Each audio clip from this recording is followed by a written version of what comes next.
नमस्कार प्रिय बंधुवर, आज के विषय ऋण पितृ के भाग नंबर 2 में हम जानेंगे ऋण पितृ की किस्में, कारण और निशानियां। प्रिय बंधुवर, क्या आपके भी बनते काम बिगड़ जाते हैं? कहीं आप पर भी नहीं है कोई पितरों का ऋण? ऋण पितृ के क्या है कारण एवं किस्में, क्या है इसकी निशानियां? मैं आज इस वीडियो ऋण पितृ भाग नंबर 2 के माध्यम से बताऊंगा ऋण पितृ की किस्में, कारण और निशानियां। प्रिय बंधुवर, इस वीडियो को अंत तक देखना ना भूलें, क्योंकि इसे देखने के बाद आप जान जाएंगे कि आप पर या आपके परिवार पर आपके पितरों या पूर्वजों का कोई ऋण तो नहीं। इस वीडियो में है आपकी शंकाओं का समाधान। प्रिय बंधुओं, मैंने अपनी पहली वीडियो के माध्यम से लाल किताब के मुताबिक बनने वाले ऋण पितृ की पहली हालात के नियमों पर आधारित योगों के बारे बताया था। आज आपको ऋण पितृ की दूसरी हालात के नियमानुसार बनने वाले योगों के बारे में बताया जाएगा और यह भी बताएंगे इन योगों से ऋण पितृ की कौन सी किस्म बनती है और उस योग के बनने के पीछे क्या क्या कारण रहा हो सकता है और इसकी क्या क्या निशानियां होंगी। प्रिय बंधुओं, ध्यान से टीवी स्क्रीन पर बनी जन्म कुंडली नंबर 1 को देखें, जिसमें दूसरी हालत यानी दूसरी शर्त के पहले नियम को बता रहा हूँ। प्रिय बंधुओं, अगर बृहस्पति देव किसी जन्म कुंडली के दूसरे भाव या तीसरे भाव या 5वें भाव या 6ठे भाव या 9वें भाव या 12वें भाव से बाहर किसी अन्य भाव में हो और भाव नंबर 2 में शनि ग्रह या भाव नंबर 5 में शुक्र ग्रह या भाव नंबर 9 में बुध ग्रह या भाव नंबर 12 में राहु ग्रह या भाव नंबर 3 या 6 में बुध ग्रह, शुक्र ग्रह या शनि ग्रह बैठे हों तो यह ऋण पितृ बनता है। इसी प्रकार बाकी नियमों को भी आप आसानी से समझ सकेंगे। प्रिय बंधुओं, अब आपको इस योग के कारण बताते हैं। हो सकता है कि आपके बुजुर्गों ने अपना कुल पुरोहित बदल दिया हो, भले ही कुल पुरोहित खानदान संतान रहित होने के कारण बदला गया हो या उसे भुला दिया गया हो, या उन्होंने धर्म मंदिर की किसी मूर्ति को क्षति पहुंचाई हो, या धर्म स्थान की जगह को किसी से कब्जा लिया हो, या पीपल कटवाए हों, जिसके कारण कारोबार में दिक्कतें आ रही होंगी, या कारोबार नहीं चल रहा होगा, या बच्चों की पढ़ाई में दिक्कतें आ रही होंगी, या संतान ही ना हो रही हो, या घर के लोगों में सांस आदि की बीमारियां हो सकती हैं। प्रिय बंधुओं, यह है लाल किताब के मुताबिक दूसरी शर्त का पहला नियम, जिसकी जन्म कुंडली में यह योग हो वह जन्म कुंडली ऋण पितृ दोष से ग्रसित मानी जाएगी। इसी प्रकार बंधुओं, जन्म कुंडली में अगर सूर्य देव लगन या 11वें भाव से बाहर किसी अन्य भाव में हो और जन्म कुंडली के भाव नंबर 5 में शुक्र ग्रह या शनि ग्रह या राहु ग्रह या केतु ग्रह विराजमान हो तो इसे जाति ऋण कहा गया है। प्रिय बंधुओं, आपने देखा होगा कई बार परिवार में सब धर्मी कर्मी होते हैं, मगर कोई ना कोई परिवार का सदस्य ऐसा आ ही जाता है जो कहता है मैं तो बुजुर्गों द्वारा चलाए गए रीति रिवाजों को नहीं मानता, अपनी ही मर्जी का मालिक होता है, जिसके कारण घर के सभी अन्य सदस्यों का माहौल भी खराब होता है। इसकी आम निशानी यह होती है कि ऐसे आदमी के घर में आग की भट्टियां दबी होती हैं। कई बार तो यह भट्टियां विवाह शादी आदि अवसरों पर बनाई जाती हैं, जिन्हें बाद में वहीं मिट्टी में दबा दिया जाता है, या किसी अन्य कामों से बनी भट्टियां दबी होती हैं, या ऐसे मकानों में आसमान से आने वाली रोशनी के रास्ते होते हैं। इस प्रकार की निशानी वाले लोगों पर जाति ऋण बताया गया है। प्रिय बंधुओं, इसी प्रकार अगर किसी भी जन्म कुंडली में चंद्रमा भाव नंबर 4 से बाहर किसी और भाव में बैठा हो और भाव नंबर 4 में शुक्र ग्रह या बुध ग्रह या शनि ग्रह कोई एक अथवा कोई दो अथवा तीनों ग्रह इकट्ठे हों तो इसे मातृ ऋण कहा गया है। इसी मातृ ऋण में पाप का कारण यह बताया गया है कि माता को बहुत दुखी किया गया हो, जिस कारण माता को दर बदर भटकना पड़ा हो, या उसे बहुत ज्यादा दुखी किया गया हो, या उसके खुद ही बीमार हो जाने पर उसकी देखरेख ना की गई हो, जिसकी कुछ निशानियां इस प्रकार होंगी कि ऐसा आदमी पड़ोस में कोई दरिया, नदी, नाला, कुआं आदि होगा, जिसे पूजने की बजाय ऐसा आदमी उसमें गंदगी बहाने या जमा करने का जरिया बनाता होगा। इस प्रकार की निशानी वाले लोगों पर जन्म पत्री अनुसार मातृ ऋण बताया गया है। प्रिय बंधुओं, इसी प्रकार अगर किसी जन्म कुंडली में शुक्र ग्रह लगन एवं अष्टम भाव से बाहर कहीं भी बैठे हों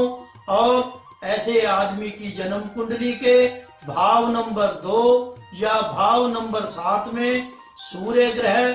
चंद्रमा ग्रह, राहु ग्रह में से कोई एक या कोई दो या तीनों ग्रह बैठे हों तो इसे स्त्री ऋण समझा जाएगा। इसका मुख्य कारण ऐसे आदमी ने किसी स्त्री को बहुत सताया हो या जान से मारा हो, जिसकी निशानी के उस घर में गाय की पालना तो दूर बल्कि उससे नफरत करना खानदानी घृणा का असूल चलता होगा। ऐसी जन्म कुंडली को स्त्री ऋण से ग्रसित माना जाएगा। इसी प्रकार जन्म कुंडली में अगर मंगल ग्रह भाव नंबर 7 से बाहर किसी भी अन्य भाव में बैठा हो और जन्म कुंडली के लगन या अष्टम भाव में बुध ग्रह, केतु ग्रह कोई एक या दोनों हो तो इसे रिश्तेदारों द्वारा लिया गया ऋण बताया गया है। इसका मुख्य कारण ऐसे आदमी ने अपने रिश्तेदारों या सज्जन मित्रों के साथ किसी भी वजह से बुरा व्यवहार किया हो, उन्हें नुकसान पहुंचाया हो, जैसे उनके मकान को आग लगवा दी हो या उसके खेत आदि में आग लगवा दी हो, किसी को जहर दिया हो या रिश्तेदारों के जानवरों को मरवा दिया हो। जिसकी निशानी ऐसा आदमी बच्चों के जन्मदिन या त्योहार आदि मनाने से घृणा करता होगा और अपने रिश्तेदारों एवं सज्जन मित्रों से मिलने वर्तने की जगह उनसे नफरत करता होगा। ऐसी जन्म कुंडली रिश्तेदारी ऋण से ग्रसित मानी गई है। धी बहन का ऋण। इसी प्रकार जन्म कुंडली में अगर बुध ग्रह द्वितीय भाव या द्वादश भाव से बाहर अलग किसी और भाव में बैठा हो और जन्म कुंडली के भाव नंबर 3 या भाव नंबर 6 में चंद्र ग्रह हो तो इसे धी बहन का ऋण कहा जाता है। जिसका मुख्य कारण ऐसे आदमी ने किसी की बहन बेटी पर हद से ज्यादा जुल्म ढाए हों या उसे मार ही दिया हो या लालचवश धोखे से किसी के बच्चे को बदल दिया हो तो इस पाप के कारण जो ऋण बनता है उसे धी या बहन का ऋण कहा गया है। इसी प्रकार अगर जन्म कुंडली में शनि ग्रह भाव नंबर 3 या भाव नंबर 4 से बाहर किसी अन्य भाव में बैठा हो और कुंडली के भाव नंबर 10 या भाव नंबर 11 में सूर्य ग्रह, चंद्र ग्रह, मंगल ग्रह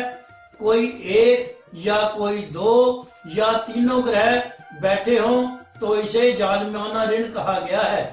प्रिय बंधुओं, उसका मुख्य कारण ऐसे आदमी ने किसी का मकान धोखे से अपने ही नाम करवा लिया हो और किसी तरह से भी उसकी कीमत अदा ना की हो, जिसकी आम निशानी यह हुआ करती है कि ऐसे आदमी के मकान को जाने के लिए जो मुख्य रास्ता होता है वह दक्षिण दिशा से लगता होगा, या ऐसे आदमी से मकान या प्लाट खरीद कर मकान बनाया गया होगा जिसके अपने कोई औलाद ना हो, या ऐसे आदमी का मकान किसी कुएं की छत पर या रास्ते को कवर करके बनाया गया होगा। बंधुओं, ऐसी जन्म कुंडली वाले योग को जालिमाना ऋण से ग्रसित कहा गया है। इसी प्रकार किसी जन्म कुंडली में अगर राहु ग्रह छठे भाव से बाहर किसी भी अन्य भाव में बैठा हो और कुंडली के भाव नंबर 12 में सूर्य ग्रह, शुक्र ग्रह, मंगल ग्रह कोई एक या कोई दो या तीनों ग्रह बैठे हों तो ऐसे योग को अजन्मा ऋण कहा गया है, जिसका कारण हो सकता है ऐसे आदमी ने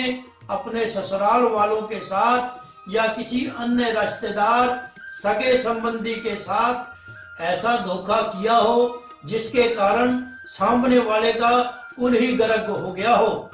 जिसकी निशानी ऐसे आदमी के घर से बाहर निकलते समय मुख्य द्वार के नीचे से घर के सेप्टिक टैंक या गंदे पानी की नाली निकलती होगी, या घर की दक्षिण वाली दीवार के साथ उजाड़ लगता होगा, या कब्रिस्तान बना होगा, या भट्टियां लगाकर उसमें काम होता होगा। ऐसे योग वाले की जन्म कुंडली अजन्मे ऋण से ग्रसित मानी गई है। इसी प्रकार अगर जन्म कुंडली में केतु ग्रह द्वितीय भाव से बाहर किसी भी अन्य भाव में बैठा हो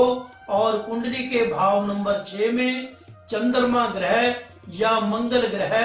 या दोनों हो तो इस प्रकार के योग को कुदरती ऋण या गैबी ऋण कहा गया है, जिसकी निशानी ऐसे आदमी ने कुत्तों को मरवाया होगा या दूसरों की औलाद को पर्दे में रहकर मरवाया होगा, या लालचवश सगे संबंधियों के कुल को नष्ट करवाया होगा, या किसी फकीर को सताया होगा। ऐसा आदमी बद चलनी वाला या बुरी नियत वाला हो सकता है, जिस कारण से ऐसे योग वाली जन्म कुंडली को कुदरती ऋण या गैबी ऋण से ग्रसित माना गया है। प्रिय बंधुओं, आपको जो ऋण पितरी की पहली हालत और ऋण पितरी की दूसरी हालत के मुताबिक योग अलग अलग शर्तों के बारे में बताया गया है और उन शर्तों के मुताबिक बनने वाले अलग अलग किस्म के ऋणों के बारे में बताया गया है, वह तभी माने जाएंगे अगर वह एक प्रकार से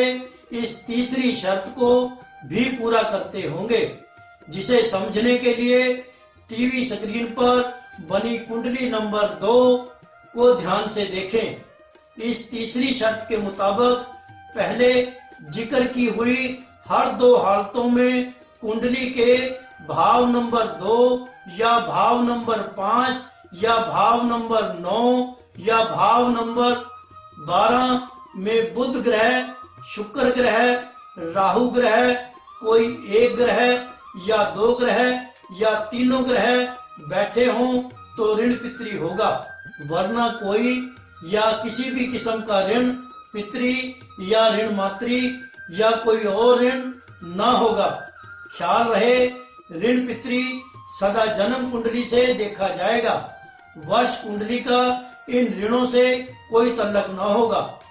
प्रिय बंधुओं, मैंने कुंडली के अध्ययन में हालत 1 या हालत 2 में या हालत 3 में जो भी योग बताए हैं बहुत आसान हैं और उन्हें समझाने के लिए बहुत आसान करके बताया है। अगर जरूरत है तो इसे ध्यान से सुनने और समझने की। अगर 2 या 3 बार इन योगों को ध्यान से सुन लेंगे तो बहुत अच्छी तरह से यह सब योग आपको भी याद रह जाएंगे। प्रिय बंधुओं, आज हमने ऋण पितृ दूसरी हालत के नियमों पर विस्तार से चर्चा करके बताया है कि किस हालत में ऋण पितृ का योग बनता है, उनके क्या क्या कारण होते हैं, क्या क्या निशानियां होती हैं। प्रिय बंधुओं, अपनी आगामी वीडियो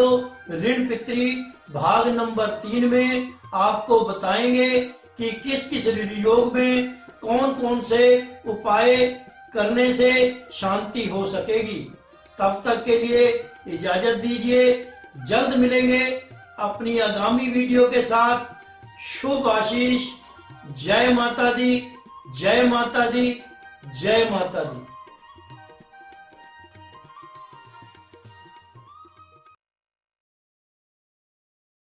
प्रिय बंधुवर, हमारी नई नई वीडियोस देखने के लिए आज ही आप हमारे YouTube चैनल और Facebook पेज से जुड़ें। YouTube चैनल नाथ एस्ट्रोलॉजर से जुड़ने के लिए सब्सक्राइब कर घंटी का बटन दबाना ना भूलें और इसी तरह हमारे Facebook पेज से जुड़ने के लिए नाथ एस्ट्रोलॉजर पेज के लाइक वाले बटन को दबाएं ताकि आप हमें फॉलो कर सकें। धन्यवाद। सत श्री अकाल साथियों, साडी नई नई वीडियोस देखने वास्ते तुसी साडे YouTube चैनल